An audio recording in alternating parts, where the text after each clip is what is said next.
Présence policière renforcée devant les monuments, dans les aéroports et autres lieux publics depuis 2 semaines. Pas de doute, la France craint des attaques terroristes.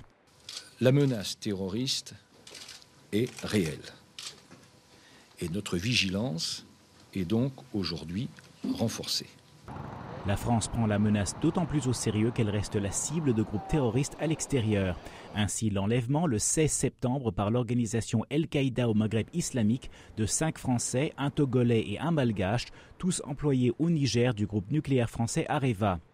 L'organisation terroriste, connue aujourd'hui par les initiales AQMI, a vu le jour pendant la guerre civile algérienne des années 90. En 2007, elle déclare son allégeance à la nébuleuse Al-Qaïda et étend son champ d'action à une vaste région comprenant le Mali, la Mauritanie et le Niger. Marc Poliak, expert sur le terrorisme. Il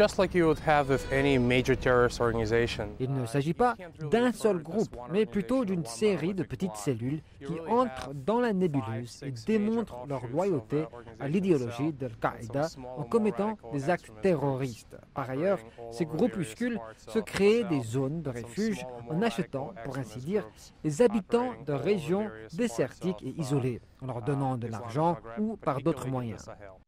Ainsi, AQMI fait parler d'elle depuis 3 ans avec des attentats à la bombe, des assassinats et surtout des enlèvements de ressortissants occidentaux en échange de rançons.